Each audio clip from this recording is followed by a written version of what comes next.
Okay, thank you, Mr. Chairman Nema.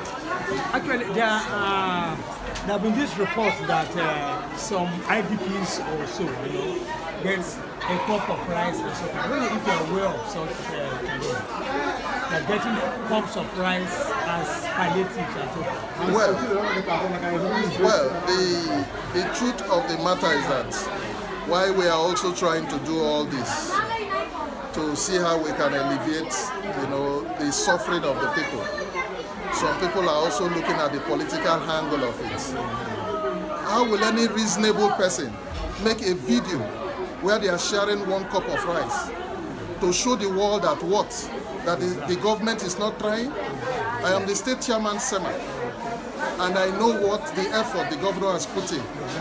We all heard the story when he released 450 million to procure food, and we are still even pushing more food into the hinterland. How will somebody make a video of sharing 1 cup of rice for people and you say you are trying to help Bayelsa?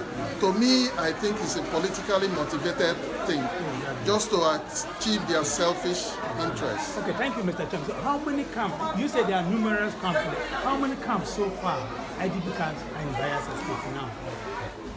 We have numerous camps that we cannot even tell you the total right now because we are trying to put them together. Oh, okay. Most of the effort put is in the capital city, Igrubia, because this is one of the places that is safe.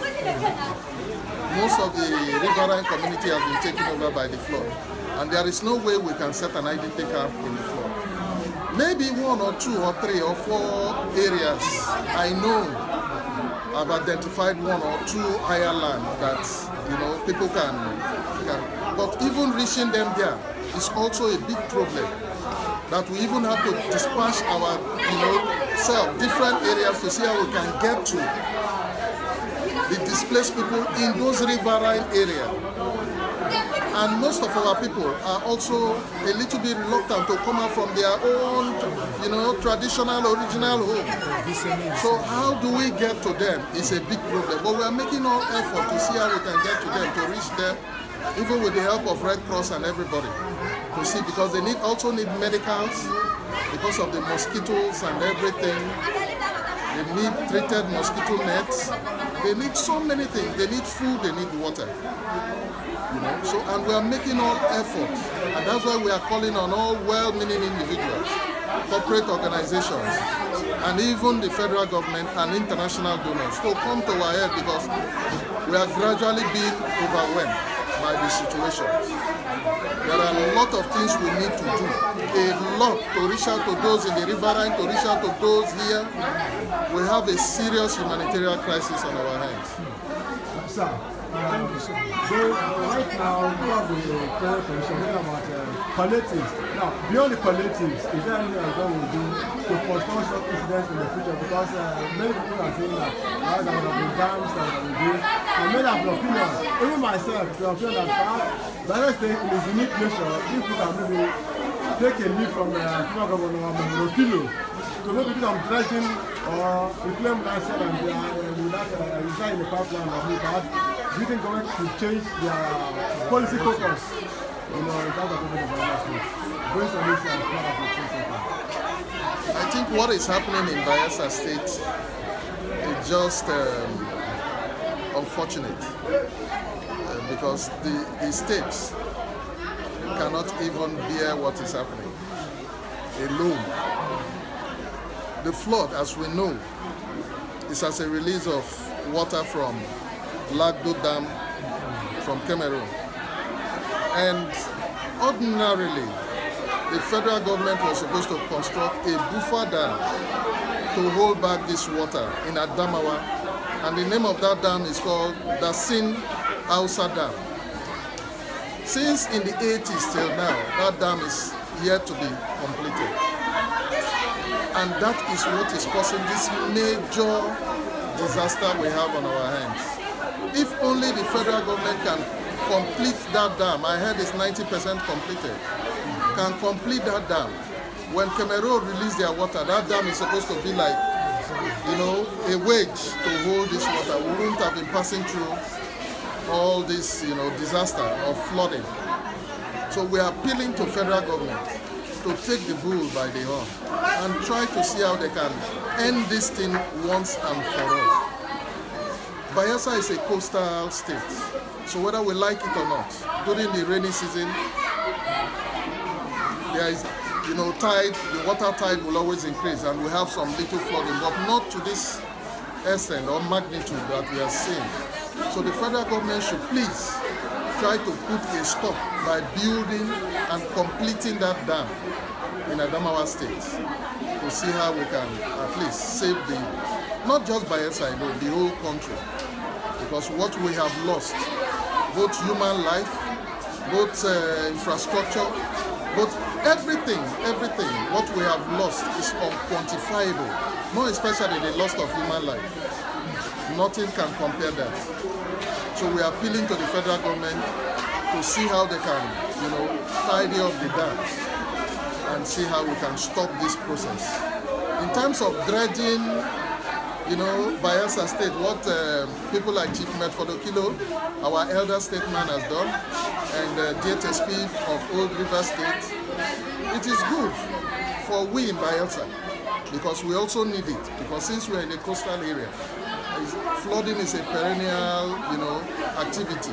So we need to also look inward. But to this magnitude, I think the federal government has a major role to play, and we are appealing to them to see how they can. So on a party look at what the message there for Bayelsa, and particularly to the governor to whom you are also. Well, the governor has tried his best and is still trying his best. I want to tell Bayelsan that he will never leave them alone at this trying moment. He is also being affected severely because the people he's overseeing are overwhelmed with disaster. He is there 24 hours, 7 days a week to make sure that at least their pains are reduced and their sufferings are alleviated. He's making sure that he reach out to every sector to make things come back normal. Just like yesterday alone, he held several meetings with the traders, the petroleum operators, just to make sure that prices of commodities are not escalated and prices of petroleum products are also normal, which is 180 per liter. And he has tried to achieve that. And I know what the effort is trying to do to bring in petroleum product from the waterways to Yenegua, to subsidize what they have and augment it so that petroleum operators will not take advantage of the old situation and begin to hike their prices unnecessarily. I know that at this trying moment, the governor, I know, which Senator Douye Diri will never leave Bayelsa alone. And all of us are on our toes. I am at the IGP camp of Osbo Lake. If you see behind me, there is a medical outreach organized by the Ministry of Health, as ordered by His Excellency, the Governor. Even in Igrubia, they are trying to set up one. And so many clusters of people around the state, they are trying to set up, you know, such things so that they can attend to the people medically. Then we are also on ground to see that at least food, water, shelter, clothing, and everybody around the camps are well taken care of to the best of our ability. We know that they cannot get the best, but we all have to manage because of the trying moment we find ourselves. So I am appealing to all Bayelsans to take it easy. Also realize that we are in a serious crisis. The state alone cannot do it. The state government alone cannot do it if we don't have their cooperation.